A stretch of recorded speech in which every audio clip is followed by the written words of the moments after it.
네, 혼줄 아니고요. 돈줄 내러 왔습니다. 오늘의 돈줄 리포트 공개하겠습니다. 네, SK증권에서는 4분기 기대하고 있는 기업을 공개했고요. 흥국증권에서는 엔데믹 그리고 인플레이션 빼놓을 수 없을 것 같은데 이 두 키워드에 또 수혜주 뽑았습니다. KB증권에서는 극장이 끌고 또 콘텐츠가 밀다라는 제목을 뽑았는데요. 어떤 기업들이 또 기다리고 있을지 만나보겠습니다. 네, 첫 번째 기업은 게임주 안에서 조이시티입니다. 현재 1.58% 상승하면서 5,140원에 거래 중입니다. 2분기 실적에 실망하셨던 분들 걱정은 조금 내려놓으셔도 될 것 같습니다. 2분기 부진해도 하반기 신작 기대감이 더 큰 기업입니다. 4분기에 킹오파 스트리트워랑 프리티 M 그리고 디즈니 나이트 사가를 출시할 것으로 예상되는데요. 매출은 본격적으로 내년에 뚜렷하게 나오면서 외형 성장을 이루겠죠. 내년까지도 장기적으로 바라보신다면 게임주 안에서 조이시티 눈여겨보셔도 좋겠습니다. 투자 의견은 매수 제시했고요. 목표 주가는 제시되지는 않았습니다. 두 번째 기업 함께 보실까요? BGF 리테일입니다. 현재 0.86% 상승하면서 17만 5,500원에 거래 중입니다. 요즘 인플레이션 그리고 엔데믹 빼놓고는 시장을 말할 수 없죠. 그만큼 우리와 밀접하게 연결되어 있는데요. 그 안에서의 수혜주라고 하면 귀 한번 쫑긋 세우고 들어보셔도 좋을 것 같습니다. BGF 리테일인데요. 엔데믹으로 전환되면서 특수 입지 점포가 빠르게 회복되고 있습니다. 그리고 인플레이션으로 도시락의 수요가 급증하는 것 등 이 반사이익이 적지 않았고요. 2분기 부진했던 경험은 다행히 3, 4분기에 모두 만회될 것으로 보입니다. 올해에도 꾸준한 신규 점포의 출점으로 12%대의 외형 성장이 가능하다고 이야기합니다. 목표 주가 함께 확인해 보실까요? 27만 원 제시했습니다.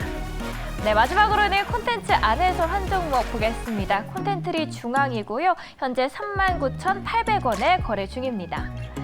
네, 범죄도시2 보셨을까요? 그 제작사인데요. 요즘 너무 많이 너도 나도 우영우 이야기가 나와서 사실 이제는 조금 식지 않을까 했는데 아직 콘텐츠들의 힘이 남아있는 듯합니다. 극장이 끌고 콘텐츠가 밀다라는 제목을 뽑았죠. 우선 메가박스의 가파른 회복이 기대 요인인데요. 콘텐트리 중앙의 영화 부분 자회사가 메가박스이기 때문에 실적의 낙수 효과를 누릴 수 있습니다. 여기에 자회사들의 제작 편수가 늘어나면서 일석이조를 누릴 수 있을 것으로 보이고요. 목표 주가 함께 확인해 보시죠. 5만 원 터치하길 기대해 보겠습니다. 오늘도 이렇게 세 가지 리포트 알아봤고요. 나머지 두 개는 소장님 돈줄 내주세요. 네, 오늘 돈줄이 나게 될지 혼줄이 나게 될지 또 리포트 두 가지 알아보도록 하겠습니다. YG경제연구소 차영주 수장과 함께할게요. 어서 오세요. 안녕하십니까? 네, 안녕하십니까? 오늘도 저희가 리포트를 뜯어봐야 될 텐데 네. 그 전에 지난주에 저희가 뜯어본 리포트 안에서 돈줄이 난 기업이 생겼습니다. 종목이 생겼어요. 바로 고려아연이라는 종목이고 저희가 지난주에 바로 소개해드리면서 신사업에 좀 집중을 해보자. 네. 얘네가 뭘 투자하는지 눈여겨보자라고 했는데 주말새 관련 뉴스가 쏟아졌다면서요. 예, 그렇습니다. 우리가 이제 고려아연 하면 뭐 여러 가지 비철금속을 다루는 부분들 회사로 인식을 하고 계셨을 텐데 그 부분에 대해서는 매출과 영업이익이 늘었지만 환율 효과다. 결국 수량 자체는 좀 줄었다. 이 부분을 저희가 이제 충분히 분석을 해드렸고, 그 다음에 이제 뒤에 가서는 신사업에 대한 부분들, 그 고려아연이 비철금속을 다루는 기술들이 워낙 뛰어나기 때문에 그와 관련해서 다양한 신사업을 펼칠 것으로 리포트는 보고 있으니까 우리가 관심 있게 보자라고 이제 말씀을 드렸죠. 금요일 날도 주가가 좀 상당 부분 올랐었던 부분도 있습니다. 그렇지만 오늘도 이제 주가가 이제 불을 뿜고 있는데요.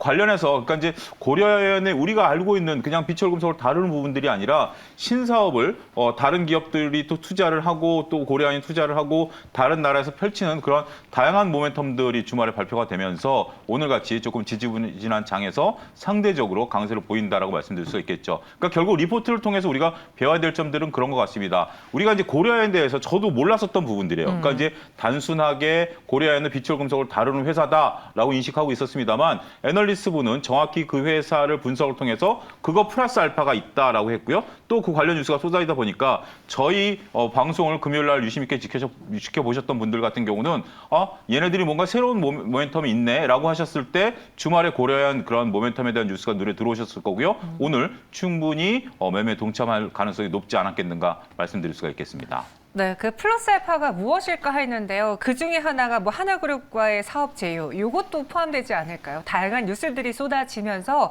오늘 고려아연 시가 대비도 더 강한 흐름 속에 8% 상승까지 보였습니다. 물론 리포트의 맛이 이런 것 같아요. 네. 우리가 그래 좋은 게 있구나 하고 넘어갔는데 알고 보니 나중에 퍼즐이 뒤늦게 맞춰질 때 그 쾌감. 그렇죠. 그러니까 우리가 네. 여러분들 리포트라든지 재무제표를 볼 때 후행성 지표다라고 치부하시는 분들도 계세요. 물론 맞습니다. 근데 재무제표랑 리포트는 다양한 역할을 합니다. 우리가 네. 여기서 때로는 혼내는 리포트도 소개하지만 좋다라는 리포트를 소개할 때는 투자자들이 모르는 것을 설명한 리포트를 선정을 하거든요. 그런 부분들 여러분들이 앞으로도 계속 지켜봐 주시기 바라겠습니다. 알겠습니다. 고려아연 들어봤고요. 그럼 오늘은 또 어떤 종목이 새롭게 저희의 파헤칠 종목으로 꼽혔을지 첫 번째 네이버 보겠습니다. 예. NH투자증권에서 아쉬운 영업이익 성장이라고 하는데 이제 실적 먼저 뜯어볼까요? 예, 그러니까 네이버가 지난주 금요일 날 컨퍼런스 콜을 하면서 각 증권사 애널리스트들이 그 컨퍼런스 콜에 참여한 것 같습니다. 그래서 오늘 네이버에 대한 리포트들이 쏟아졌습니다. 네. 거의 대부분의 증권사에서 네이버에 대한 리포트가 나왔다라고 했는데 제가 그것을 이제 뭐 아침에 빠른 시간에 서치를 하긴 했지만 NH투자증권의 리포트가 가장 교과서적이다 싶어서 이걸 들고 왔습니다. 무려 17페이지짜리 리포트입니다. 쉽지 않은 리포트. 다른 데도 2만 정도의 내용은 없어요. 엄청 굉장히 많아요. 두껍죠, 느낌이. 네.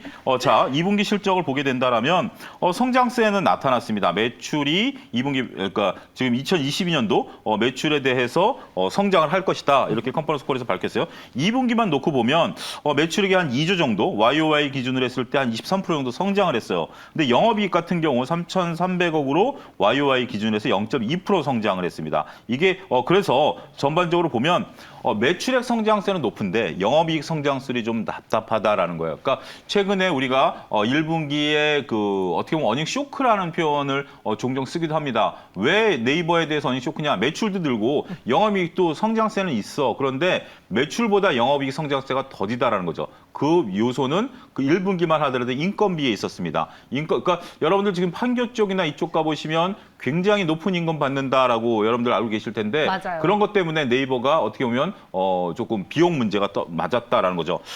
그게 2분기까지도 지속되고 있습니다. 인건비가 YOY 기준에서 2분기에도 무려 11%. 이건 어차피 한 번 올라간 인건비는 내려오지 않잖아요. 그렇기 때문에 그런 부분들이고, 근데 마케팅 비용이 많이 들었습니다. 이 부분은 저는 좀 아픈 부분들이다라고 말씀을 드릴 수가 있겠어요. 인건비는 좋은 사람 쓰려면 줘야 되기 때문에 어쩔 수 없이 받아들일 수 있어요. 근데 마케팅 비용이 늘어난 이유는 뭘까요? 회사가 안 될 때 가장 늘리는 게 뭐죠? 두 가지입니다. 마케팅 비용을 줄이든지 원래 늘리든지. 줄이잖아요. 그러니까 이게 그러니까 이제 플랫폼 업체 같은 경우는 네. 마케팅을 안 할 수가 없어요. 그러니까 일반 제조업체 같은 경우는 네. 마케팅을 줄일 수 있습니다. 이거 물론 이제 우리가 대표이사를 보는 이유 중에 하나가 이런 전략적인 부분을 대표이사만 내릴 수 있잖아요. 자, 우리가 축소하자, 광고비를 줄여서 그냥 우리 이익을 지키자라고 결정할 수도 있지만 아니야, 이럴 때일수록 우리가 공격을 해야 돼. 마케팅비를 늘려라고 판단할 수도 있죠. 이건 경영진의 전략이에요. 근데 여기는 마케팅 비용을 쏟아내기 시작했다라는 겁니다. 물론 우리가 이제 네이버 하면 여러분들 좀 관심 있게 보시는 분들은 그럴 거예요. 웹툰이 잘하고 있을 텐데 라고 생각하시는 분들이 있을 거예요. 맞습니다. 웹툰 같은 경우 매출액이 전년 동기 대비해서 무려 136%가 성장한 2,500억이 달성이 됐어요. 지금 일부 리포트에서는 네이버를 먹여 살리는 건 웹툰이다라는 류의 리포트도 오늘 아침에 나왔습니다. 그래서 근데 웹툰이라는 게 이렇게 성장하기 위해서는 뭐가 필요하죠? 마케팅 비용이 결국 필요했다라는 결론에 도달할 수 있기 때문에 그런 부분에 있어서 여러분들이 네이버 각 사업부별로 다 실적이 다릅니다. 우리가 이제 보고 있는 웹툰 쪽도 있고요. 네. 그다음에 서치 플랫폼도 있고요. 커머스 사업도 있고요. 여러 가지 있기 때문에 각 부문별로 좀 살펴볼 필요가 있지 않겠는가 말씀드릴 수가 있겠습니다. 매출은 괜찮았는데 영업이익이 그를 따라오지 못했다. 네. 왜 그랬을까 보니까 인건비 비용도 있었고 마케팅 비용도 있었다라고 그렇죠. 하는데 이거를 뭐 변수라고 한번 해볼게요. 네. 그럼 이 변수가 비용 증가 변수가 하반기에도 이어지게 될 거라고 보나요? 지금 NH증권에서는 좀 그럴 가능성이 있다라고 보고 있습니다. 네. 더군다나 우리가 이제 여러 가지 코로나가 아직까지 뭐 여러 가지 영향을 미치잖아요. 그러다 보니까 우리가 이제 웹툰에 대한 수요가 코로나의 영향에 따라서 플러스 마이너스가 있을 수 있다라는 거죠.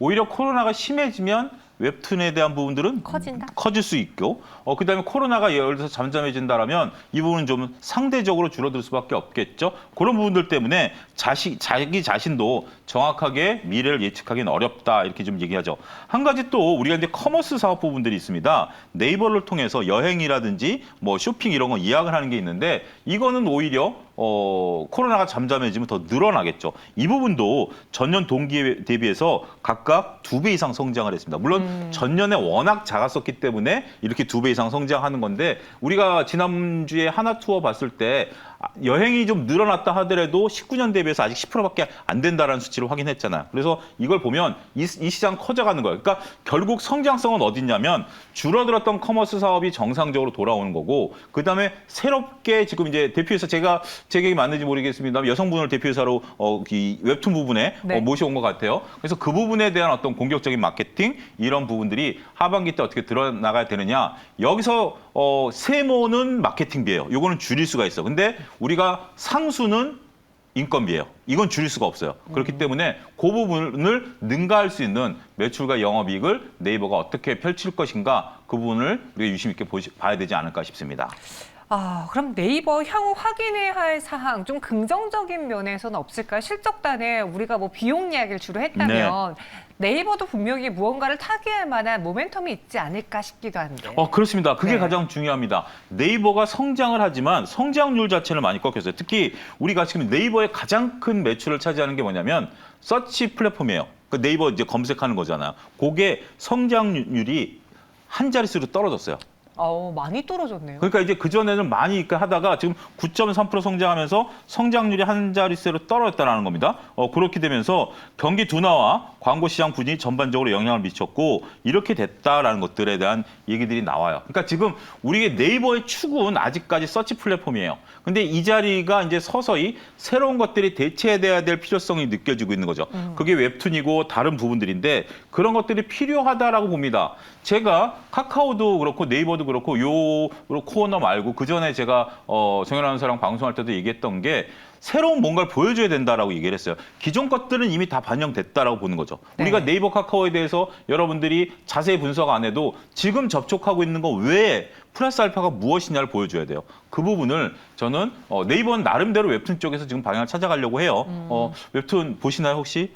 좋아하죠. 그러니까 좀 요즘 볼만한 거 많아졌다는 얘기도 들었고 그런 얘기 제가 듣거든요. 네. 그래서 웹툰 쪽에 새로운 트리거는 있는데 곁들여서 말씀드리면 카카오는 아직까지 그런 부분들은 좀 아쉽다. 네. 그렇죠? 카카오 우리가 여러 가지 부분에 있어서 다 쓰지만 실질적으로 새로운 카카오 네. 이건 없잖아요. 그래서 그런 부분들을 우리가 좀 보자 이렇게 말씀드릴 수가 있겠습니다. 제가 지금 웹툰을 별로 안 보게 생겼잖아요. 그래도 한번 왜요? 보면은 보게 생겼는데요? 네, 보면 아주 끝까지 봐요. 드라마, 웹툰 뭐 이런 거 되게 잘 볼 것 같은데요? 안 보시죠, 잘? 저는 전혀 안 봅니다. 한번 신의 탑 도전해 보세요. 정말 네이버 최고의 웹툰 중에 하나입니다. 신의 탑이요? 네, 신의 탑. 예, 알겠습니다. 그러면 저희 이 리포트 믿어볼까요? 저희 자두님이 네이버 이제 성장주에서 가치주가 되어가고 있는 것 같아요. 라고 그렇습니다. 글을 주셨는데. 적절한 표현인 것 같아요. 네. 그러니까 모든 주식은 성장이 끝나면 가치주로 가야 된다라는 부분에 있어서 네이버가 그 역할을 하는데 네이버에 관심 있으신 분들은 다른 증권사보다 NH증권 리포트를 꼭 읽어보십시오. 특히 저는 이거 깜짝 놀랐어요. 깜짝 놀란 게 뒤에 가서 약 10여 페이지를 컨퍼런스 콜한 거를 다 받아쳤어요. 워딩을 해가지고 우리가 궁금해 각 사업부별로 그러니까 마치 현장에서 직접 회사 담당자와 애널리스트 주고받는 얘기들을 다 깔끔하게 정리를 해놨습니다. 그래서 관심 있으신 분들은 꼭 NH투자증권의 리포트를 읽어봐야 되고 리포트는 믿어보자 이렇게 말씀드릴 수가 있겠습니다. 알겠습니다. NH투자증권의 네이버 리포트 봤고요. 오늘 CJCGV 궁금하다는 분들이 굉장히 많으세요. 이 리포트를 뜯어봐 달라고 특히 삼성증권의 목표 주가가 하향된 이유가 궁금합니다. 동의하시는지요? 라는 질문들이 올라왔는데요. 네. 먼저 국내 사업 흑자 전환했다라는 내용이 적혀 있어요. 네. 근데 최근에 영화관이 네. 예전에는 예매를 당일에 해도 자리가 많았거든요. 네. 이제는요, 대작 같은 아, 경우는 예, 한 3, 4일 전에 해도 좋은 자리가 다 나가요. 옛날 그러니까 코로나 전과 거의 비슷하네요. 네. 코로나 전에도 그랬잖아요. 그러니까 예. 국내 부분에서의 사업은 어느 정도 좀 기지개를 켠 것 네. 같은데 어때요, 실적은? 최근에 영화 보셨나요? 봤죠? 보셨죠. 그러니까 이제 주위에 이제 많은 분들이 보시잖아요. 저는 이제 못 보긴 했습니다. 뭐 범죄도시라든지 저도 이제 뭐 탑건이라든지 안 보셨어요? 이거 리포트 분석하느라고. 네네네네. 그래서 어찌됐든 진짜 뭐 이렇게 진짜 관심을 끌만한 뭐 전 연령층에 대해서 관심을 끌만한 내용들이 있다라고 좀 말씀을 좀 드릴 수가 있겠습니다. 그래서 드디어 영업이익이 한국 부분에서는 8억이 흑자가 나타났습니다. 와, 좋은 일이죠. 근데 이제 문제는 뭐냐면 이제 여러분들 이렇게 생각하세요. CJ CGV는 우리나라 것만의 것이 아니다. 여러분 CJ CGV는 두 가지를 플러스해야 됩니다. 그러니까 CJ CGV는 첫 번째 결론부터 말씀드리면 우리나라 매출보다 해외 매출도 동일하다. 해외를 신경 쓰자. 두 번째는 나중에 얘기할 막대한 이자를 한 해 지불하고 있다. 요 부분 좀 설명드릴게요. 어찌됐든 국내 사업에서는 잘 나왔습니다. 그리고 앞으로 개봉할 영화들이 상당히 많네요. 이 증권사 리포트가 굉장히 좋다라는 게 앞으로 개봉할 영화 제목까지 다 적어놨어요. 그래서 우리나라 국내 영화 일정 이래가지고 한 페이지에 여기 달할 정도로 네. 이 일정도로 쫙 나타났어요. 이제 이게 흥행이냐 아니냐는 별개의 문제 하더라도 이렇게 나가고 있는 부분들이 있어요. 그래서 한번은 좀 앞으로 이제 더군다나 영화를 처음에 우리가 영화관을 못 갔었던 이유 중에 하나가 불안감이었잖아요. 근데 네. 이제 그런 부분들은 해소됐다라고 보면 좋은 영화만 있으면 언제든지 이제 영화관을 찾는 그런 모멘텀은 시작됐다 이렇게 말씀드릴 수가 있겠습니다. 네, 그러니까 대작들이 많으면요 흥행 여부와 상관없이 일단은 영화관 뭐 개봉한대 가자라는 걸로 연결되다 보니까 국내에서는 그래도 많이 회복이 되어진 것 같습니다. 그런데 반대로 해외 사업은 그럼 아직 부진한가요? 지금 CJCGV도 그렇고 해외에 깔려둔 그런 많은 영화관이 요것들도 다 정상화가 돼야 될 텐데요. 지금 이제 우리가 있는 곳이 네 군데요.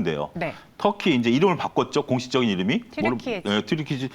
다시 한번 발음해 보세요. 튀르키예즈. 예, 튀르키즈. 네, 튀르키즈. 네. 튀르키예즈 아닌가? 튀르키예즈, 예, 튀르키예즈. 이제 터키라는 이름을 공식적으로 없앴습니다. 튀르키예즈로 이제 바뀌었고, 그쪽에선 적자 규모가 축소됐고, 베트남과 인도네시아에서는 고급 영화관, 그러니까 4DX 같은 경우 흑자 전환됐다라는 거고요. 중국이 문제입니다. 중국이 그 방역 조치로 인해서 일부 중단이 되면서 적자 규모가 확대됐다라는 겁니다. 그래서 전반적으로 봤을 때 중국은 280억 적자, 터키 23억 적자, 베트남 40억 흑자가 났네요. 인도네시아도 흑자가 났고 나머지 그렇지만 이쪽에서 흑자 폭보다 중국에서 280억 적자가 나머지를 다 커버하고도 남습니다. 그런 부분들 때문에 대략 한 300억 적자, 흑자 따지면 대략 눈으로 봐도 한 100억 흑자니까 한 200억 적자죠. 해외 부분에 한 200억 적자가 나타났다는 것이 우리나라에서 8억 흑자 나타났던 것보다 대략 한 190억 정도는 적자가 단순 계산으로 계산이 가능하다 이렇게 좀 말씀드릴 수가 있겠습니다. 네, 튀르키예라고 하네요. 튀르키예즈가 아니라 튀르키예. 그러니까 제가 맞았잖아요. 튀르키예. 예. 전 튀르키예즈 온 더 블럭, 터키즈 온 더 블럭이 생각이 나가지고. 네. 터키 여행 한번 다녀오세요. 아직 안 가봐서 네. 가봐야 되는데 지금 여기 리포트에 또 보면 주주가치 희석 우려라는 것도 더해지잖아요. 이 CGV의 주주가치 희석 우려를 왜 삼성증권은 꼽았는지도 궁금하고. 원래 모든 코로나19 피해주들이 그랬을 거예요. 지금 많이 회복됐다라고 하더라도 코로나 당시에 입었던 피해를 다 온전히 해결하지 못한 상태로 약간 재무구조라던가 무언가 좀 안타까운 부분이 아직은 남아있을 것 같은데 CJCGV는 이를 다 해결했습니까? 어때요? 일단은 우리가 좀 해야 될 게 있습니다. 전반적으로 봤을 때 잠시만요. 억, 10억, 100억. 100만, 1000만, 억, 10억, 100억, 1000. 예. 네? 제가 왜 그러냐면 CJ CGV가 굉장히 어려웠었어요. 우리가 2년 동안 영화관 안 갔잖아요. 그러다 보니까 CJ그룹으로부터 자금 지원을 받았습니다. CJ그룹으로부터 자금 지원을 받아서 현재 2020년 한 해 이자만 얼마를 냈냐면 3,500억을 냈습니다. 이자만. 그리고 2021년에 이자만 1,900억을 냈고요. 올해 이자만 2,200억을 내야 됩니다. 굉장히 높은 거죠. 이런 부담 때문에. 그래서 이것을 영구채권으로 발행하기 위해서 굉장히 많은 채권 발행을 했지만 실패했어요. 이것을 하면서 지금 현재 미상환 주식 사채가 남아 있는 게 6,200억이 남아 있고요. 올해 제3자 유상 매장으로 1조 5천억이 신규 상장이 8월 11일 날 됩니다. 그러니까 신규로 1조 5천억이 주식 수가 그러니까 금액이 들어오면 네. 주주 가치가 희석이 되고요. 두 번째 상환해야 될 사채가 6천억이 있습니다. 그래서 매년 대략 한 2천억 정도 이자를 내는 기업이다. 그러니까 결국 우리가 이제 8억 갖고 흥분할 때는 아닌 것 같아요. 8억 이익 났다고 흥분할 게 아니고 결국 CJ CGV 그러니까 망하지는 않을 것 같아요. 결국 CJ라는 이름이 붙어 있고 네. CJ가 다양한 미디어 사업을 하고 있기 때문에 CJ CGV를 버릴 수는 없을 것 같아요. 그래서 CJ 그룹이 도와줬던 건데 이 부분을 그러니까 지금 이자가 좀 높아요. 그래서 연구체 발행을 한 건데 이 부분을 빠르게 해결되지 않는 한 CJ CGV는 당분간 주가 움직임이 부진할 수밖에 없다. 이렇게 좀 말씀드릴 수밖에 없겠습니다. 네, 그럼 삼성증권은 이번에 실적 개선에도 주주가치 희석이 우려된다라고 하면서 투자 의견은 홀드, 바이가 아니라 홀드고요. 목표 주가는 24,000원으로 하향을 했습니다. 이 리포트 믿어볼까요? 어떻게 할까요? 용기 있는 리포트라고 보여지고요. 네. 범삼성그룹임에도 불구하고 이렇게 낮췄다라는 것은 뉘앙스가 더 강하죠. 그래서 저는 객관적인 사항을 잘 뽑아냈다. 믿어보자. 이렇게 말씀드릴 수 있겠습니다. 알겠습니다. 막대한 자금 부담이 걱정이다라는 한 줄 평 적어주셨습니다. 오늘도 두 가지 리포트를 뜯어봤고요. 돈줄이 날지 혼줄이 날지 여러분들도 지켜봐 주세요. 차영수 쌤과 함께했습니다. 고맙습니다.